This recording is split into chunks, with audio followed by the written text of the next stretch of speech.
Բարև ձեզ հարգելի հետևորդներ, հարգելի գաղափարակիցներ, հարգելի ընկերներ։ Այսօր ես խոսելու եմ ռուս-ուկրաինական հնարավոր բանակցությունների մասին, մեր տարածաշրջանի վրա դրանց հնարավոր հետևանքների մասին։ Ճիշտ ասած, այս պահին, երբ տեսագրվում է իմ խոսքը, դեռևս շոշափելի արդյունքներ չկան այն բանակցություններից ռուս-ուկրաինական, որոնք նախատեսված են Ստամբուլում։ Հիմա խոսենք ընդհանուր համատեքստի մասին, որպեսզի պատկերացնենք,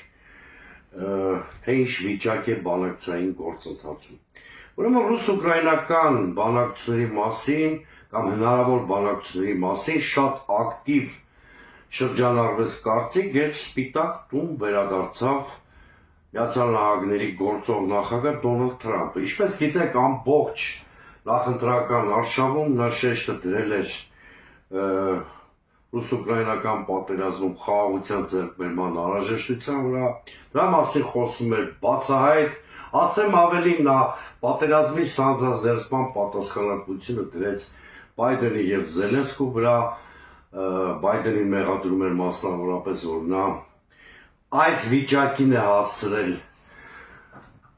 հակամարտությունը, որովհետև մտադրվել է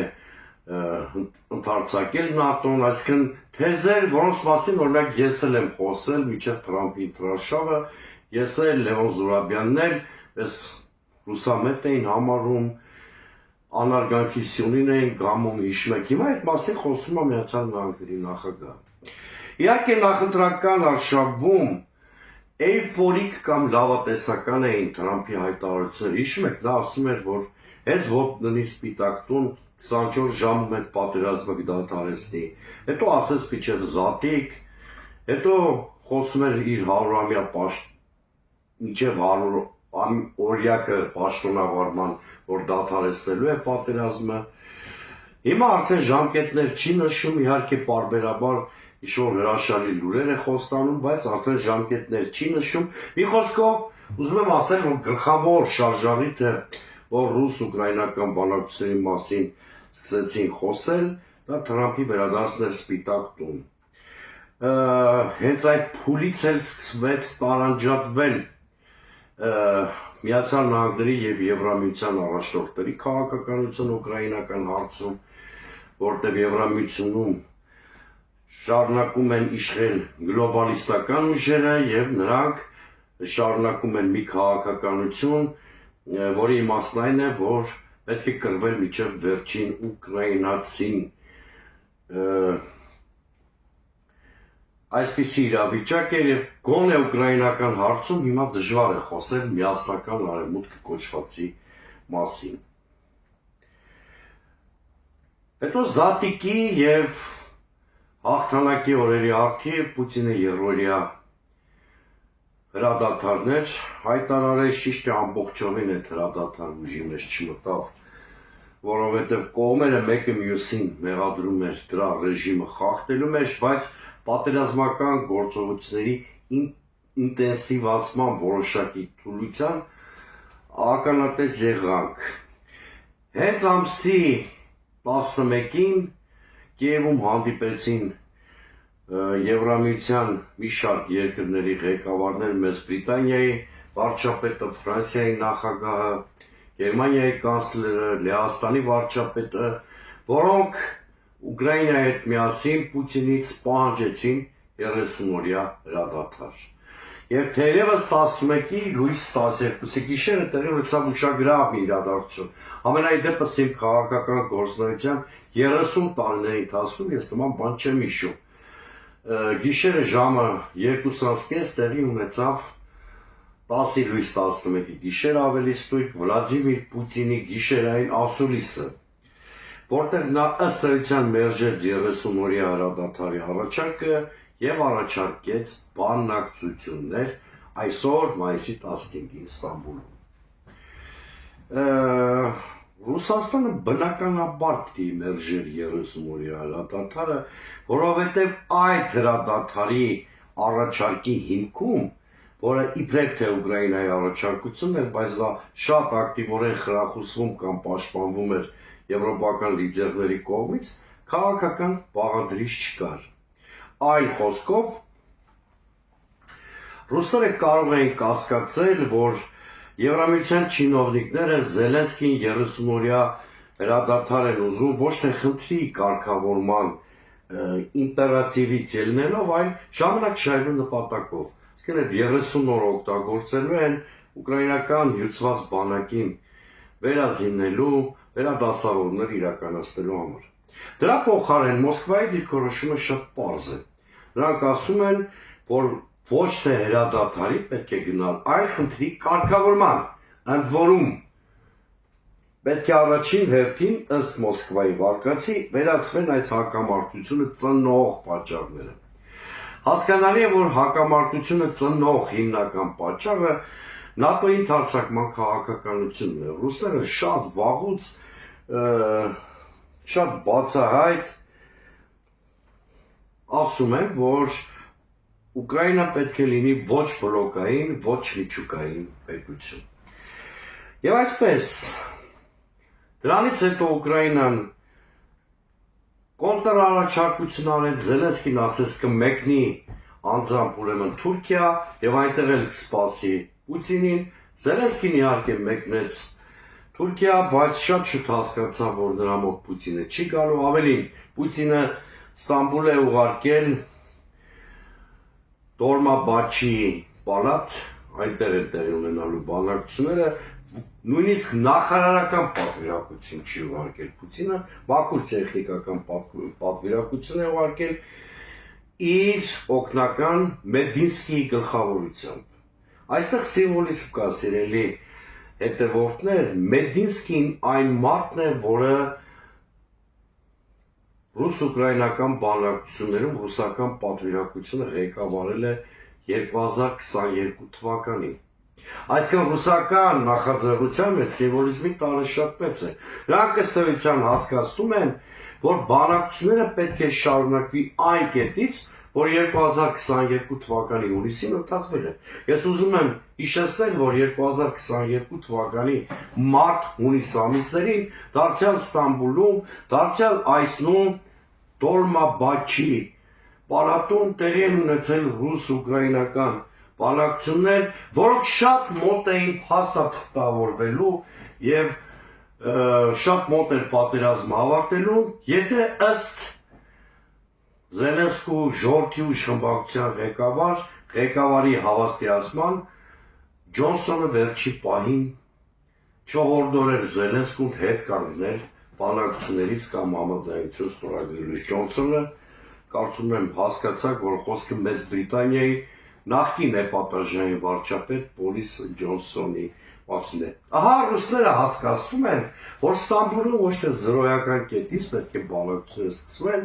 այլ այն կետից, որ ավարտվել է։ Ընդ որում շատ հետաքրքիր եւ ուշագրավ մի տեղեկություն էլ հայտնել կամ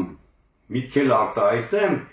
ռուսները հասկացնում են, որ հիմա բանակցությունները Ուկրաինայի համար շատ ավելի անբարենպաստ համատեքստում են տեղի ունենալու եւ դրա մեջ ճշմարտություն կա։ Ի վերջո բանակցային գործընթացի վրա ուղղակի ազդեցություն ունի այն վիճակը, որ ստեղծված է ռազմաճակատում։ Իսկ հիմա ռուսները տիրապետում են 4 մարզի գումարած Ղրիմին եւ նրանք ըստ էության պահանջելու են, որ ռազմաճակատում ամրագրված ինչ-որ կերպ փաստաթղթավորվի։ Իդեպ ես այստեղ ուզում եմ շատ կարևոր նկատառում հայտնել, որ միշտ արտահայտել եմ նաև հայ-ադրբեջանական կոնֆլիկտի հետ կապված։ Ռուս-ուկրաինական հակամարտության մեջ կատարյալ դիսբալանս է, այսինքն ռուսական կողմը անհամեմատ ուժեր է ռեսուրսային իմաստով, ի վերջո միջուկային պետության հետ գործ ունենք եւ ինչքան երկարի պատերազմը այնքան Ուկրաինայի համար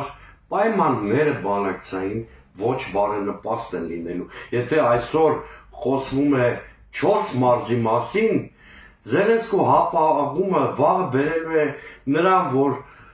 ոչ թե նրան, որ ռուսական վերահսկողության տակ անցնող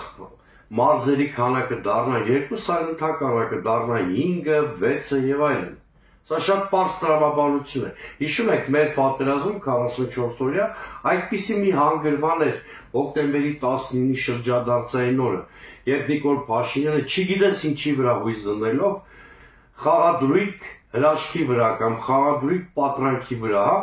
հրաժարվեց ռուսական միջնորդությունից, ինչի հետևանքով նոյեմբերի 9-ին մենք պատերազմը շատ ավելի ծանր պայմաններում ավարտեցինք։ Սա ես շատ կարևորում եմ, խիստ կարևորում եմ, մանավանդ, որ ուզում եմ հիշեցնել, որ Միացյալ Նահանգներում արդեն բացահայտ են խոսում այն մասին, որ Ղրիմի նկատմամբ իրավաբանորեն պիտի ճանաչվի Ռուսաստանի վերահսկողությունը, իսկ մյուս 4 մարզերի հանդեպ եթե իրավական ձևակերպում էլ չլինի, փաստացի դրանք պետք է համարվեն ռուսական տարածք։ Ամենայն դեպս այն 22 կետը, որ ներկայացվում է արևմտյան մամուլում որպես ամերիկյան առաջարկներ, ենթադրում են, որ Ուկրաինան էական տարածքային զիջումներ պետք է կատարի կարգավորման գործընթացում։ Այս պահին, այս համատեքստում հասկանալի չէ ինչի վրա է Զելենսկու լավատեսությունը։ Արդյոք նա սպասում է հրաշքի, որ օրինակ Պուտինը կարող է հեռանալ Կրեմլից կամ Թրամփի հետ ինչ-որ բան կատարվի, ես չգիտեմ ինչքանով կարող է երջանիկ պատահականությունների եւ ոչ հաշվարկների վրա հույս դնել Զելենսկին։ Իդեպ, Զելենսկին շատ լավ հասկանում էր, որ Պուտինը կներեք իր հետևից Ստամբուլ չի վազելու, դիվանագիտության մեջ շատ կարևոր սկզբունք կա, սկզբում հանդիպում են տեխնիկական պատվիրակությունները, հետո հանդիպումներ են լինելու նախարարական մակարդակով, երբ որ ինչ-որ փաստաթուղթ է նախապատրաստվում ստորագրման համար կամ ամենասկզբունքային հարցերի քննարկման համար, որ այդ ժամանակ բանակցություններին միանում են պետությունների առաջին դեմքերը։ Ես ավելին ասեմ, որ Ռուսաստանի Դաշնության նախագահի այցի կազմակերպման անվտանգային եւ արարողակարգային կանոններ կան, դրանք նույնպես թույլ չէին տալիս, որ Պուտինը Զելենսկու հետքերով գնաց Ստամբուլ։ Իդեպ այսօր Արաբական Միացյալ Էմիրություններում շատ ուշագրավ հայտարարություն է արել Միացյալ Նահանգների նախագահ Թրամփը։ Նա ասել է Պուտինը գիտեր, որ ես չեմ մեկնելու Ստամբուլ, հետևաբար չի մեկնել, ինքը գնար, որ ինչ աներ, ասել է Թրամփը։ Թրամփը դիվանագիտական տողատակով ըստ էության հասկացրել է, որ Զելենսկին էկվիվալենտ խոսակից չի, համարժեք խոսակից չի Պուտինի համար։ Ըստ էության նա հասկացրել է, որ ուկրաինական խաղաղությունը կամ հակամարտությունը ռուս-ամերիկյան ավելի գլոբալ մեծ պայմանավորվածությունների մի մասնիկ են, իսկ այդ պայմանավորվածություններում բանակցող ամենևին էլ Զելենսկին չէ, եւ միանգամայն օբյեկտիվ է Թրամփի այս դիտարկումը։ Արդյոք մոտ է խաղաղությունը ռուս-ուկրաինական պատերազմում։ Վստահաբար ասում եմ, որ ոչ։ Պատճառները տարբեր են։ Նախ միանգամայն տարբեր են հակամարտող կողմերի պատկերացումները բանակցային ձևաչափի մասին։ Ինչպես ասեցի, Զելենսկին ավելի բարձր մակարդակի բանակցություններ է պատկերացնում, Պուտինը տեխնիկական մակարդակով բանակցություններ է պատկերացնում, միանգամայն տարբեր են կողմերի պատկերացումները խաղաղության պարամետրերի մասին։ Զելենսկուն անհրաժեշտ է ընդամենը հրադադար, որը վտանգի տակ չի դնի իր իշխանությունը, Պուտինին անհրաժեշտ է գլոբալ համաձայնություն Միացյալ Նահանգների հետ, որի մեջ էլ նա դիտարկում է ուկրաինական խնդիրը։ Տարբեր են նաև Զելենսկու եւ Պուտինի պատկերացումները խաղաղության բովանդակության վերաբերյալ։ Զելենսկին թերևս մի կերպ հաշտվել է Ղրիմի կորստյան փաստի հետ, մինչդեռ Պուտինը պնդում է, որ 4 մարզեր եւ Ղրիմը անվերապահորեն պետք է ենթակա լինեն Ռուսաստանի։ Երբ են ավարտվում պատերազմները, դրանք ավարտվում են այն պարագայում, երբ հակամարտող երկու կողմերից յուրաքանչյուրը այլևս իմաստ չի տեսնում պատերազմը շարունակելու մեջ, կամ խաղաղությունը համարում է առաջնահերթություն։ Արդյոք Զելենսկին եւ Պուտինը այլընտրանք չեն տեսնում պատերազմին, շատ անկեղծ լինենք։ Խաղաղ կարգավորման որևէ տարբերակ, որը բնականաբար պիտի ուղեկցվի Ուկրաինայի էական տարածքային զիջումներով, մարտահրավեր է դառնալու Զելենսկի իշխանության համար։ Ուղղակի ուկրաինական հասարակությունը ընդդիմությունը նրան չեն ներելու, իդեպ ասեմ, Ուկրաինայի հասարակական տրամադրությունները դիտարկելով ես ասում եմ, որ Զելենսկուն չի հաջողվի պլստալ այնպես, ինչպես դա հաջողվեց Նիկոլ Փաշինյանին, որպեսզի հակապաստակներ չլինեն։ Պուտինը գուցե դեմ չի խաղաղությանը, եթե Ռուսաստանի նկատմամբ արևմտյան պատժամիջոցները հանվեն, բայց այնպես էլ չէ, որ Պուտինը կողմ է խաղաղությանը ամեն գնով։ Պուտինը հրաշալի հասկանում է, նա ռեալիստ է, պրագմատիկ մարդ, հրաշալի հասկանում է, որ թեև պատերազմը շատ ծանր է նստում Ռուսաստանի, տնտեսական առումով, դեմոգրաֆիկ առումով, արևմուտքի հետ հարաբերությունների հարտության վրա, բայց այնուամենայնիվ նա հասկանում է, որ այժմ նախաձեռնությունը իր ձեռքերում է, եւ եթե պատերազմը շարունակվի, դա շարունակվելու է Ռուսաստանի թելադրած օրակարգով։ Մի խոսքով նա հասկանում է, որ ինչքան պատերազմը շարունակեց, այնքան իր դիրքերն ավելի ամուր են լինելու եւ ընդհակառակը ավելի թուլանալու են Ուկրաինայի դիրքերը։ Հետևաբար, մենք տեսնում ենք, որ բանակցային միջավայրում դերևս չկա քաղաքական այն համատեքստը, որը մոտ շաբաթներին հնարավոր կդարձնի խաղաղությունը։ Կայուն խաղաղության մասին է խոսքը։ Ես չեմ բացառում, որ ինչ-որ հրադադարներ լինեն։ Իմ անձնական գնահատականով պատերազմը կշարունակի մինչև այս աշտան վերջը, մինչև ձյուն գալը մի խոսքով, ես իհարկե կուզեի հենց վաղը կամ մյուս օր այդ պատերազմը վերջանալ, բայց որ նկարագրեցի համատեքստ, որը կարծես թե հնարավոր չի դարձնում այդ լավատեսական սցենարը, եւ մինչև աշտան վերջ ես ենթադրում եմ, որ պատերազմը որոշակի դադարներով, ակտիվացումներով կամ պասիվ փուլերով կշարունակվի, ես ենթադրում եմ,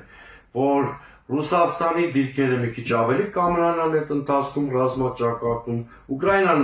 ավելի շատ տարածքներ կկորցնի եւ բանակցային գործընթացը կլինի Ուկրաինայի համար աշտան վերջին ավելի անբարենպաստ, միշտ այդպես է, երբ որ ուժային դիսբալանս գոյություն ունի։ 44 օրյա պատերազմներ, եթե ավարտվեր հոկտեմբերի 19-ին մեր կորուստները ավելի քիչ կլինեին, քան ավարտվեցին նոյեմբերի 9-ին։ Եվ վերջում, սիրելի հայրենակիցներ, շատ կարևոր հարցի մասին։ Արդյոք մեզ ձեռնտու է ռուս-ուկրաինական պատերազմի ավարտը, թե այս պատերազմը Հայաստանի համար որոշակի շանսեր են ձեռում։ Կան պսևդոարևմտամետ քաղաքական գործիչներ եւ փորձագետներ, որոնք օրինակ պնդում են, որ ինչքան շարունակվի ռուս-ուկրաինական պատերազմը, այնքան Հայաստանի համար ավելի լավ, որտեղ իբրև թե ռուսական ազդեցությունը դրա պատճառով Հայաստանում թուլանում է, իսկ դա թույլ է տալիս, որպեսզի մենք վազենք դեպի արևմուտք։ Այս փաստարկը հակագիտական, հակաբարոյական է, նախ չի կարելի ձեռքերը տակացնել կամ խաղադրույք կատարել ուրիշի պատերազմի մարկային զոհերի վրա։ Սա մեկ, սա հակահումանիստական դիրքորոշում է։ Երկրորդը, ավելորդ է ասել, որ արդեն 2.5 կամ 3 կներեք, 3 եւ ավելի տարի եւ ավելի պատերազմ է ռուս-ուկրաինական, բայց կարծես թե արևմուտքը չի շտապում իր գրկում ընդունել մեզ, բացի նրանից, որ քաջալերում է մեր հակառուսական վարքագիծը, որից Հայաստանը միայն բուժում է, եւ վերջապես շատ կարևոր հանգամանքի կամ նշեմ այն երկու կարևոր գործոնները, որոնք կարևոր են դարձնում Հայաստանի համար որպեսզի հնարավորինս արագ ռուս-ուկրաինական պատերազմը ավարտվի։ Առաջինը, դա հնարավորություն կտա Հայաստանին ավելի բալանսավորված արտաքին քաղաքականություն վարել, որտեղ Հայաստանը կանգնած չի լինելու Ռուսաստան կամ Արևմուտք այդ բարդ, դժվարին, փակ ուղային երկընտրանքի առաջ,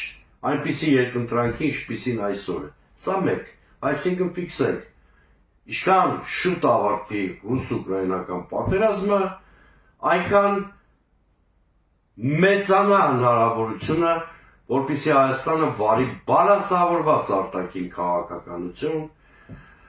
խորացնի հարաբերությունները ստրատեգիական դաշնակից Ռուսաստանի հետ, մյուս կողմից շատ կարևոր գործընկերային հարաբերություններ զարգացնի Եվրամիության եւ Միացյալ Նահանգների հետ, այդ բոլոր ուղղություններով քաղաքականությունները ներդաշնակեցնելով կամ փոխլրացնելով։ Եվ երկրորդ, ինչքան շուտ ավարտվի ռուս-ուկրաինական պատերազմը, այնքան անկաշկանդ կլինեն Ռուսաստանի ձեռքերը, Ռուսաստանի համար պակաս կարևոր կլինեն Թուրքիան եւ Ադրբեջանը, եւ Ռուսաստանը կարող է ավելի բալանսավորված արտաքին քաղաքականություն վարել Հարավային Կովկասում, ինչը դարձյալ լրացուցիչ անվտանգության հնարավորությունները Հայաստանի համար, այսինքն էլի մեծացնելու է մեր մանևրելու հնարավորությունը եւ էլի հնարավորություն է ստեղծվելու, որ Հարավային Կովկասը մեր տարածաշրջանը ստաբիլության մեջ հայտնվի։ Ռուս-ուկրաինական բանակցային գործընթացին մենք կհետևենք, ես պարբերաբար մեծ սիրով իմ եթերներում դրա մասին խոսեմ, մանավանդ սա սերտորեն առնչություն ունի Հայաստանի մեր տարածաշրջանի հետ։ Այսօր այսքանը վերջում կոչ եմ անում իմ հեռուստադիտողներին բաժանորդագրվել իմ YouTube-յան ալիքին, բաժանորդագրվեք նաև իմ Telegram-յան ալիքին եւ մասնակցեք այն ամենօրյա ակտիվ դիսկուրսին, որ ծավալվում է իմ Facebook-յան հարթակում։